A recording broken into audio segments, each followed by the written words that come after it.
കഴിഞ്ഞ ലോക്സഭാ തെരഞ്ഞെടുപ്പിൽ മിന്നുന്ന പ്രകടനമാണ് ബി.ജെ.പി. കാഴ്ചവെച്ചത്. ആലപ്പുഴ പോലെയുള്ള സിപിഎമ്മിന്റെ കോട്ടകളിൽ മിന്നുന്ന പ്രകടനം തന്നെ അവർ കാഴ്ചവെച്ചു. മാത്രമല്ല, അവർക്ക് ലോക്സഭയിലേക്ക് ഒരു എംപിയെയും കിട്ടി, സുരേഷ് ഗോപി. തൃശൂർ പിടിച്ചെടുത്തുകൊണ്ട് സുരേഷ് ഗോപി കേരളത്തിൽ ആദ്യമായി വിജയിക്കുന്ന ബി.ജെ.പി. നേതാവായി മാറി. കേരളത്തിൽ നിന്ന് ഒരു എംപിയെ ലഭിച്ചതോടുകൂടി ബി.ജെ.പി. വലിയ പ്രതീക്ഷയാണ് കേരളത്തിൽ പുലർത്തുന്നത്, കേന്ദ്ര നേതൃത്വം. പക്ഷേ കേരളത്തിലെ സംസ്ഥാന നേതൃത്വത്തിൽ ഒരുപാട് പ്രശ്നങ്ങളുണ്ട്. സുരേന്ദ്രനും പി.കെ. കൃഷ്ണദാസും എം.ടി. രമേശും ശോഭാ സുരേന്ദ്രനും ഒക്കെ പല തട്ടിൽ നിൽക്കുന്ന ഒരു പ്രവണതയാണ് കാണുന്നത്. എങ്കിലും കേന്ദ്ര നേതൃത്വം ഇപ്പോൾ വാളെടുത്തിരിക്കുകയാണ്. നിയമസഭാ ഇലക്ഷന് ഒരുങ്ങിക്കൊള്ളാൻ കേന്ദ്ര നേതൃത്വം കേരളത്തിലെ നേതൃത്വത്തോട് പറഞ്ഞു കഴിഞ്ഞു. കേരളത്തിൽ 5 മണ്ഡലങ്ങൾ കേന്ദ്രം പ്രത്യേക പ്രാധാന്യം നൽകി വീക്ഷിക്കുന്നു. ബി.ജെ.പിക്ക് 5 മണ്ഡലങ്ങളിൽ വിജയിക്കാൻ കഴിയും എന്നാണ് കേന്ദ്ര നേതൃത്വം കരുതുന്നത്. ആർ.എസ്.എസിന്റെ ഇന്റലിജൻസ് റിപ്പോർട്ടും അതാണ്. ബി.ജെ.പി. പ്രതീക്ഷ വയ്ക്കുന്ന 5 മണ്ഡലങ്ങൾ ഇവയാണ്. തൃശൂരാണ് ഏറ്റവും കൂടുതൽ പ്രതീക്ഷ ബി.ജെ.പിക്ക് ഉള്ളത്. സുരേഷ് ഗോപി ജയിച്ച തൃശൂരിൽ അടുത്ത തെരഞ്ഞെടുപ്പിൽ താമര വിരിയിക്കാൻ കഴിയുമെന്ന് ബി.ജെ.പി. കരുതുന്നു. മറ്റൊന്ന് മഞ്ചേശ്വരമാണ്. മഞ്ചേശ്വരം പണ്ടേ ബി.ജെ.പിയുടെ കോട്ടയാണ്. ബി.ജെ.പിക്ക് ഒരുപാട് സ്വാധീനമുള്ള സ്ഥലമാണ്. മഞ്ചേശ്വരത്ത് ഗ്രൂപ്പിസമൊന്നുമില്ലാതെ മത്സരിച്ചു കഴിഞ്ഞാൽ ജയിക്കാം എന്നാണ് ബി.ജെ.പി. കരുതുന്നത്. മറ്റൊന്ന് പാലക്കാടാണ്. പാലക്കാട് കഴിഞ്ഞ തെരഞ്ഞെടുപ്പിൽ ബി.ജെ.പി.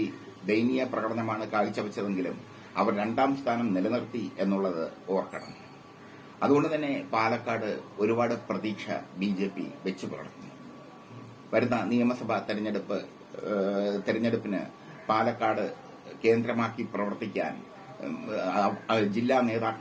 പാലക്കാട്ടെ ജില്ലാ നേതാക്കളോട് സംസ്ഥാന നേതൃത്വം ആവശ്യപ്പെട്ടു. മറ്റൊന്ന്, ആദ്യമായി കേരളത്തിൽ താമര വിരിഞ്ഞ നിയമമാണ്.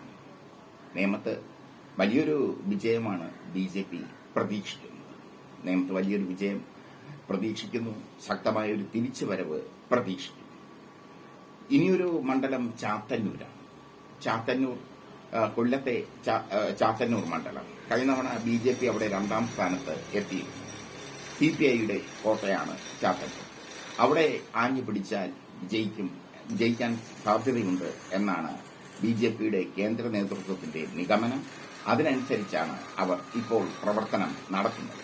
തൃശൂർ, മഞ്ചേശ്വരം, പാലക്കാട്, നേമം, ചാത്തന്നൂർ, ഈ 5 മണ്ഡലങ്ങൾ കേന്ദ്രീകരിച്ച് ശക്തമായ പ്രവർത്തനം നടത്താനാണ് ബി.ജെ.പി. കേന്ദ്ര നേതൃത്വം കേരള നേതൃത്വത്തിന് നൽകിയിരിക്കുന്ന നിർദ്ദേശം.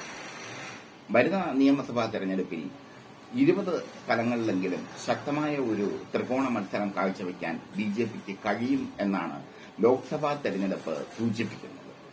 ഒരു 20 നിയോജക മണ്ഡലത്തിൽ ശക്തമായ ഒരു ത്രികോണ മത്സരം കാഴ്ചവെക്കാൻ ബി.ജെ.പിക്ക് കഴിയും. കാരണം ലോക്സഭാ തെരഞ്ഞെടുപ്പിൽ പല സിപിഎമ്മിന് സ്വാധീനമുള്ള പല സ്ഥലങ്ങളിലും ബി.ജെ.പി. ശക്തമായ ഒരു പ്രകടനമാണ് കാഴ്ചവെച്ചത്. ഉദാഹരണത്തിന് തിരുവനന്തപുരത്ത് ആറ്റിങ്ങലിൽ മുരളീധരൻ ശക്തമായ രീതിയിലാണ് കുതിച്ചു കയറിയത്. സിപിഎമ്മിന്റെ കോട്ടയാണ് ആറ്റിങ്ങൽ എന്നതുകൂടി ഓർക്കണം. എന്തായാലും 5 മണ്ഡലങ്ങൾ കേന്ദ്രീകരിച്ച് ശക്തമായ പ്രവർത്തനം നടത്തി കേരളത്തിൽ താമര വിരിയിക്കാനുള്ള ശ്രമത്തിലാണ് ബി.ജെ.പി. ആ ശ്രമം എത്രത്തോളം വിജയിക്കും എന്നത് തീരുമാനിക്കുന്നത് സാമുദായിക ഘടകങ്ങളാണ്. കഴിഞ്ഞ ലോക്സഭാ തെരഞ്ഞെടുപ്പിൽ ഇഴവ സമുദായത്തിന് പ്രാമുഖ്യമുള്ള അല്ലെങ്കിൽ മുൻതൂക്കമുള്ള പ്രദേശങ്ങളിൽ ബി.ജെ.പി. വോട്ട് വർദ്ധിപ്പിച്ചത് ശ്രദ്ധേയമാണ്. ആറ്റിങ്ങൽ പോലെയുള്ള സ്ഥലങ്ങളൊക്കെ ഇഴവ സമുദായത്തിന് മുൻതൂക്കമുള്ള സ്ഥലങ്ങളാണ്.